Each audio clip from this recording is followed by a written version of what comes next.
గురువుగారు ఇప్పుడు మే 22న హనుమాన్ జయంతి అయితే వస్తుంది. సో ఆ జయంతి నాడు ఏ మంత్రాలు జపించాలి హనుమంతునికి? ఏ విధంగా పూజ చేయాలంటారు? ఓం శ్రీ గురుభ్యో నమ. హరి ఓం. ధన్వనాగా ధన్వనా జంజయేమ ధన్వనా తీవ్రా సమదో జయేమ ధనశత్రో నృపకామం కృణోతి ధన్వనాత్ సర్వా ప్రదిశో జయేమ ఆంజనేయాయ విద్మహే వాయుపుత్రాయ ధీమహి తన్నో హనుమతః ప్రచోదయాత్. 22వ తారీఖున హనుమాన్ జయంతి చాలా విశేషమైందమ్మా. హనుమాన్ జయంతి గురించి చెప్పే ముందు ఒక 3 ముచ్చట్లు చెప్తాను. చాలామంది హనుమంతునికి కేవలం హనుమాన్ జయంతే ఉంది, ఆ జయంతే చేసుకోవాలి అని మనం అందరం అనుకుంటూ ఉంటాము. కానీ అన్నిటికంటే ఎంతో ముఖ్యమైన విషయం కూడా ఏంటి అని అంటే, హనుమంతునికి పూర్తిగా 4 వస్తాయి. మొదటిది చైత్ర శుద్ధ పౌర్ణమి రోజు, దాన్ని హనుమత్ జయంతి కిందనే వాడతారు. కాకపోతే అది హనుమంతుల వారి యొక్క విజయోత్సవం. ఈ విజయోత్సవం అనేది ఎందుకు వచ్చిందో తెలుసారా తల్లి? రావణ సంహరణ తర్వాత రాముడికి రావణుడికి యుద్ధం అయ్యే క్రమంలో రావణ్ణి సంహరించిన తర్వాత రాముల వారు తిరిగి మళ్ళీ వస్తారు కదా. వచ్చినప్పుడు తనకు పట్టాభిషేకం చేస్తారు. పట్టాభిషేకం చేసిన తర్వాత సీతాదేవి తన మెడలో ఉండేటువంటి ముత్యాల హారాన్ని తీసి హనుమంతుల వారికి ఇస్తే దాన్ని కొరికి పడేస్తూ ఉంటాడు. అదేంది హనుమా, అందులో అవి ఎందుకు కొరికి పడేస్తున్నావు? సీతాదేవి ప్రేమగా ఇచ్చింది కదా అని చెప్పేసేసానంటే, ఇందులో నా రాముడు లేడు అని చెప్పేసేసని అంటారు. అనేసరికి సరే రాముడు లేడు అంటున్నావు, నీకు అంత ఇష్టమా? రాముల వారు ఎక్కడ పడితే అక్కడ ఉంటారా అంటే, నా హృదయంలో కూడా ఉంటాడు రాముడు అంటే.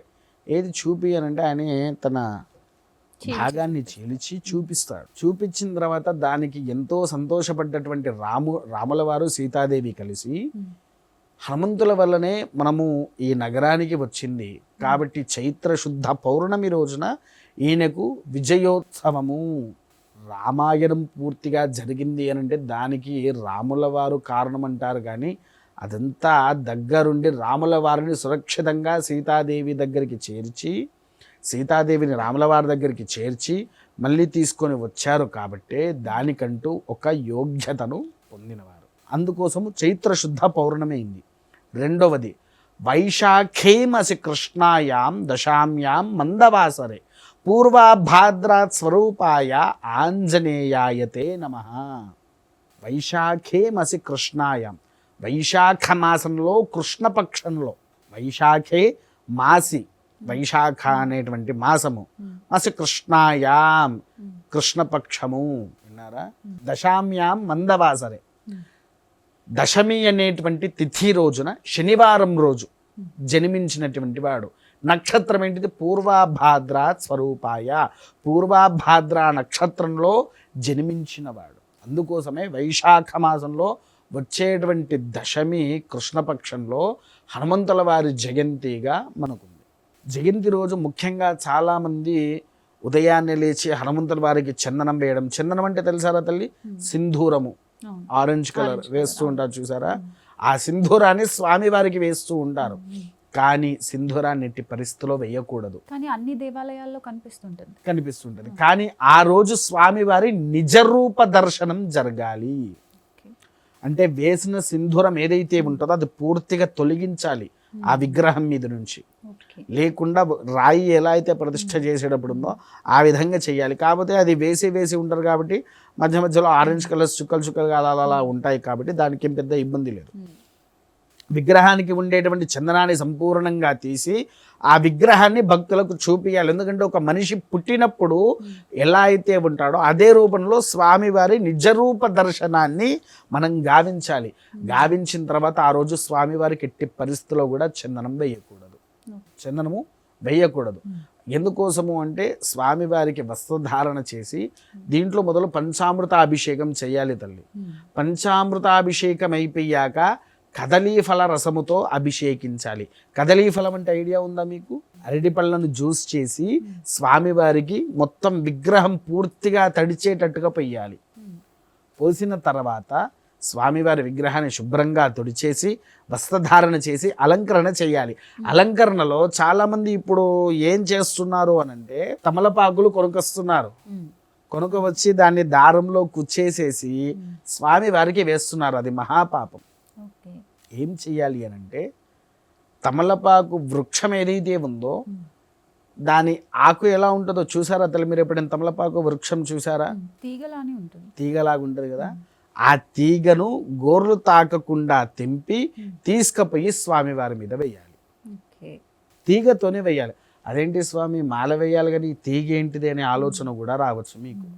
ఎప్పుడైతే రాముల వారికి సీతాదేవి ఇద్దరు కలిసి హనుమత విజయోత్సవాన్ని ప్రకటించిన తర్వాత హనుమంతుల వారు వారులతో కలిపేసి అడవి యందున వెళ్తూ ఉంటే శిగ్రువుల వారు అన్నారు, మనం హనుమంతుల వారికి సన్మానం చేయాలంటే అక్కడ ఎక్కడ చూసినా కూడా పువ్వులు లేవు సత్కరించడానికి. అల్లంత దూరాన తమలపాకులు దొరికితే అందరూ వానరులు కూడా వెళ్ళేసి ఆ తమలపాకు యొక్క తెంపేసేసి కాడల్ని తీగ తెంపేసి హనుమంతుల వారి మెళ్ళలో వేసేటువంటి వారు. ఆ తమలపాకు కూడా అంజనీదేవికి చాలా ఇష్టమైంది. ఎందుకనంటే అంజనీదేవి నిత్య తాంబూలం వేసుకుంటూ ఉండేది. అలా తల్లికి బాగా ఇష్టమని ఆ వేసిన దాంట్లో నుంచి ఒకటి తెంపుకొని నోట్లో వేసుకున్నారు. అందుకే ఆ తీగతో ఉండేటువంటి మాల ఏదైతే ఉంటుందో తమలపాకు వృక్షము అది మాత్రమే హనుమంతుల మీద సమర్పించాలి. సమర్పించిన తర్వాత ఈ దారంతో కూడా ఎందుకు కూర్చోకూడదు, మన గోర్లు ఎందుకు తాకకూడదు అనంటే హనుమంతుడి యొక్క పాదాల దగ్గర శనేశ్వరుడు జీవిస్తూ ఉంటాడు. మీరు వినే ఉంటారు హనుమంతుల పాదాల్లో శని ఉంటాడు అని, అవునా కాదా? ఆ శనేశ్వరుడి యొక్క కళ్ళు మన మీద పడకుండా ఉండాలి అనంటే ఈ గోర్లు అనేది తమలపాకి తాకకూడదు. అది ఆయన మీద పడ్డదా నీ గోర ఆయన కుచ్చుకున్నట్టు లెక్క. కుచ్చుకునేసరికి ఏం చేస్తాడు, వచ్చి నీ వైపు చూస్తాడు, నిన్ను పట్టుకుంటాడు, నిన్ను హింసించడం మొదలు పెడుతూ ఉంటాడు. నువ్వు నన్ను గోరతో కుచ్చుతావా అని. అందుకోసమే ఆ యొక్క తమలపాకుని దారంతో కుచ్చకుండా తీసుకుపోయి అక్కడ వేయాలి. వేసిన తర్వాత స్వామివారికి 108 బడలు, బడలు అంటే ఐడియా ఉంది కదా, అవి చిన్న చిన్నగా చేసి 108 బడలతో తయారు చేసి మాల స్వామివారికి సమర్పించాలి. ఆ చేతబడే గాని నరఘోష ఉండేటువంటి వారు స్వామివారికి 108 లవంగాలు 108 మిరియాలతో అర్చన గావించాలి. ఆ అర్చన మనం ఎప్పుడైతే చేస్తూ ఉంటామో మనలో ఉండేటువంటి చెడు శక్తి అనేటువంటిది గాలిలో కలిసిపోతూ ఉంటుంది. ఇది చాలా మందికి తెలవని రహస్యం తల్లి. హనుమంతుల వారికి లవంగాలతోని మిరియాలతోని గనక అర్చన చేస్తే మనలో ఉండే దరిద్రం 80% పోతుంది అనేటువంటిది శాస్త్రం. విన్నారా? తర్వాత ఆ రోజు మనం చేయాల్సిన అంటారా ముఖ్యమైనది హనుమాన్ చాలీసా. అత్యంత ముఖ్యమైనదే హనుమాన్ చాలీస. జయ హనుమాన జ్ఞాన గుణ సాగర జయ కపీశతి లోకవు జాగర అది ఉంటుంది కదా, దాన్ని 108 సార్లు పారాయణం చేయాలి. ఒక్క మనిషి 108 సార్లు పారాయణం చేస్తే సకల భోగాన్ని కూడా మనకు అందిస్తూ ఉంటాడు. ఇది హనుమాన్ జయంతిది. మళ్ళీ మూడవది వచ్చేసేసి ఆశ్వేజ మాసంలో దుర్గా నవరాత్రులు అయిపోయిన తర్వాత పౌర్ణమి వస్తుంది. పౌర్ణమి కూడా హనుమంతుల వారి యొక్క విజయోత్సవం. మీరు రామదాస్ సినిమా చూసారా తల్లి? ఎంతో రుచిరా ఆ పాట విన్నారా? అవునా? ఈ పాటకు దీనికి సంబంధం ఏంది అనే ఆలోచన మీకు రావచ్చు. శ్రీరామ నీ నామ ఎంతో రుచిరా, ఈ పాటకు ఈ ఆశ్వేజ పౌర్ణానికి సంబంధం ఏంటో తెలుసారా తల్లి? రాముడికి హనుమంతునికి యుద్ధము జరిగింది తెలుసా మీకు? తెలియదా?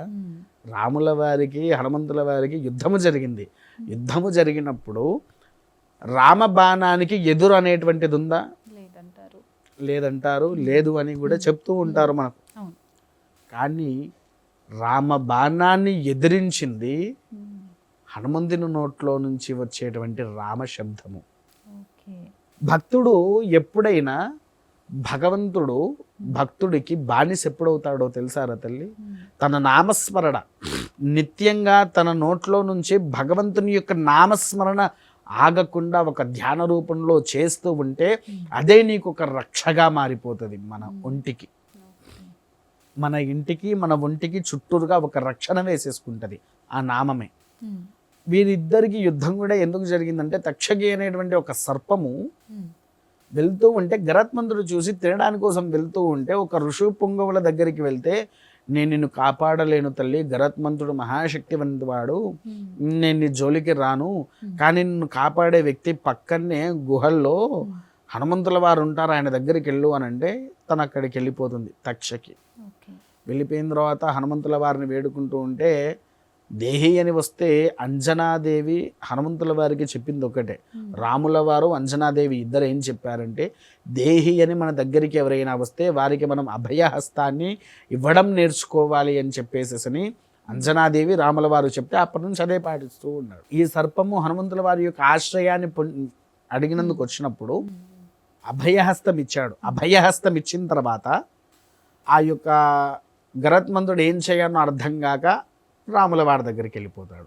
రాముల వారు చెప్తే హనుమంతుడు వదిలేస్తాడు, వింటాడు కదా అని.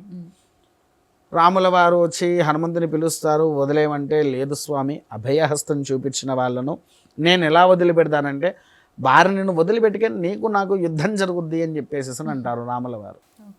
ఆ యుద్ధంలో సరే స్వామి మీ ఇష్టము అని చెప్పేసి వెళ్తారు. యుద్ధానికంటూ ఒకటి పెడతారు. ఆశ్వేజ పౌర్ణమి రోజు ముహూర్తం తల్లి. ఆ రోజు స్వామివారి మీద రాముడు బాణాలు వేస్తూ ఉన్నా ఆయన గద వాడలేదు, బాణాలు వాడలేదు, ఎటువంటి శస్త్రాలను కూడా వాడలేదు.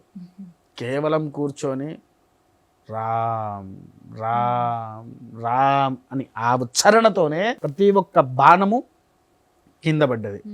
సరే హనుమంతుల వారికి ఆఖరికి బ్రహ్మాస్త్రాన్ని కూడా ఉపయోగిద్దాము, దానివల్ల ఏమవుతుందో చూద్దామని చెప్పేసి ఆఖరికి బ్రహ్మాస్త్రాన్ని కూడా వాడతాడు. ఆ బ్రహ్మాస్త్రం కూడా రాముల వారి నామశబ్దానికి తిరిగి వెళ్ళిపోయి స్వామివారి పాదాల దగ్గర పడిపోతుంది. అప్పుడు ఆయన భక్తికి మెచ్చేసేసి ఆశ్వయుజ పౌర్ణమి రోజున మళ్ళీ స్వామివారికి యథావిధిగా ఎవ్వరు ఏ పూజలు గావించినా సర్వదోష పరిహారము అనేటువంటిది జరుగుతూ ఉంటుంది అని అంటారు. అందుకోసమే మీకు ఇంకో విషయం చెప్తా వినండి. హనుమంతుడికి చాలామంది వెళ్ళి జై హనుమాన్ అని గుళ్ళో కూర్చొని అరుస్తూ గట్టిగా ఉంటూ ఉంటాము. హనుమంతుడు మనల్ని చూస్తారనుకుంటారా? అసలు చూడరు. ఆయనకు కావాల్సింది ఏంటి? రామనామము. రామనామాన్ని ఎంత ఉచ్చరిస్తూ ఉంటే హనుమంతుడి యొక్క అనుగ్రహం నీకు అంతకనం దక్కుద్ది. హనుమంతుడి యొక్క అభయహస్తము నీకు నీ కుటుంబానికి పడుతుంది. విన్నారా? అందుకోసమే చాలామంది జై శ్రీరామ్ అంటూ ఉంటేనే ప్రతి ఒక్కరు హిందూ అనేసరికి జై శ్రీరామ్ అని ఘనంగా చెప్పుకుంటారు. ప్రతి ఒక్కరి వెనుక ఆ హనుమంతుడు నుండి పలికిస్తాడు. విన్నారా? హనుమంతుల వారికి తన నామస్మరణ చేసే వాళ్ళని పట్టించుకోడు. రామనామస్మరణ చేస్తూ ఉండండి. హనుమంతుడు మీ వెనకాలనే ఒక అండగా ఒక రక్షకుడిగా ఉంటాడు మనకు. ఇది ఆశ్వయుజ పౌర్ణమి రోజు చేసేది. 4వది మార్గశీర్ష శుద్ధ త్రయోదశి, హనుమంతుల వారికి వివాహమైనటువంటి రోజు. మ్యారేజ్ అవ్వలేదు అని తెలుసు కదా, సో బ్యాచిలర్ హనుమంతుడు అంటే బ్యాచిలర్ అని. అస్ఖలిత బ్రహ్మచారి, అస్ఖలిత బ్రహ్మచారి హనుమంతుల వారు, కానీ వివాహం చేసుకున్నారు. ఎవరిని? సువర్చలాదేవిని. ఈ సువర్చలాదేవి ఎవరు? తన గురువు యొక్క కుమార్తె. తన గురువు ఎవరు? కలియుగ ప్రత్యక్ష దైవం. ఎవరు? కలియుగంలో నీకు ప్రత్యక్షంగా కనిపిస్తున్నటువంటి దేవుడు ఎవరు? సూర్య భగవానుడు. ఆ సూర్య భగవాన్ని మింగడాని కోసము హనుమంతుడు చిన్న వయసులో వెళుతాడు. వీడికి నేను ఒక యాపిల్ పండు లెక్క కనిపించి నన్ను మింగడానికి వచ్చాడా అనే ఉద్దేశంతో ఆయనే వీడు అసాధ్యుడు అని చెప్పేసేసరి దగ్గర పెట్టి యుద్ధ నైపుణ్యాలన్నీ నేర్పిస్తున్నటువంటి క్రమంలో సువర్చలాదేవి మనసు పడుతుంది హనుమంతుని మీద. అప్పుడు సూర్యుడు ఏం మాట్లాడలేక నువ్వు అస్ఖలిత బ్రహ్మచారి లాగానే ఉంటావు, కానీ నా కుమార్తెనైతే వివాహం చేసుకో అంటాడు. వివాహం చేసుకున్నాడు. అంతే, అక్కడి వరకే. వివాహం అయిన తర్వాత ఈమెకి ఏ సంబంధము కూడా లేదు. అందుకోసమే మార్గశీర్ష శుద్ధ త్రయోదశి రోజున వారిద్దరి కళ్యాణం ఖచ్చితంగా ఆచరించాలి. చాలా మంది ఏం చేస్తారంటే చెయ్యట్లేదు. మీరు వికీమీడియాలో కానివచ్చు లేకపోతే గూగుల్లో కావచ్చు కొట్టి చూడండి, సువర్చలా సహిత హనుమంతుల వారు అని కొట్టి చూడండి, దంపతి యుక్తంగా ఉండేటువంటి ఫోటోలు కూడా వస్తాయి. ఎన్నో పురాణాల్లో కూడా ఈ ఫోటోలు మనకు చిత్రీకరించి ఉన్నాయి వివాహం అప్పటివి. అంతే ఆ మార్గశిర మాసంలో ఎంతోమంది ఎన్నో రకాల కష్టాలు గావిస్తూ ఉంటారు. ఆ కష్టాలను తొలగింప చేసేటువంటి గొప్ప వ్రతము హనుమద్ వ్రతము. సాధారణంగా మనమందరం సత్యనారాయణ వ్రతం ఆచరిస్తూ ఉంటాము, కేదారేశ్వర వ్రతం ఆచరిస్తూ ఉంటాము. ఇంకా ఆడవాళ్ళు శ్రావణ మాసంలో లక్ష్మీదేవి వ్రతాన్ని, వైభవ లక్ష్మి వ్రతాన్ని ఇలా ఆచరిస్తూ ఉంటారు, అవునా? కానీ మార్గశీర్ష మాసంలో శుద్ధ త్రయోదశి రోజున స్వామివారి యొక్క వ్రతాన్ని ఆచరించాలి. అది కూడా ఒక్కసారి చేసేది కాదు తల్లి, 13 సంవత్సరాలు గావించాలి దాన్ని. సంవత్సరానికి ఒక్కసారి 13 సంవత్సరాలు చేయాలి. అన్ని వ్రతాలకు ఒక కలశమే ఉంటే దీనికి మాత్రం 2 కలశాలు ఉంటాయి. అది అలా చేసుకొని దానికి వేరే ఇంకా విధితత్వాలు ఉంటాయి. అవన్నీ చేయించేటప్పుడు బ్రాహ్మణులు చెప్తారు, విన్నారా? అది ఆచరిస్తే ధనపరంగా కానివ్వండి, వ్యాపార పరంగా కానివ్వండి, ఏ పరంగా వెళ్ళినా ఒక్కొక్క స్టెప్ బై స్టెప్ వృద్ధి గావిస్తూ ఉంటాము తప్ప ఎప్పుడు కూడా ఆ మనిషి తగ్గిపోడు. ఆ 13 సంవత్సరాలు అంత గొప్ప శక్తి గలదే ఈ యొక్క హనుమంతుని వ్రతము, విన్నారా తల్లి? ఇది అసలు హనుమంతుని విషయంలో ఇంకా చెప్పుకుంటూ పోతే చాలా వస్తూ ఉంటాయి తల్లి.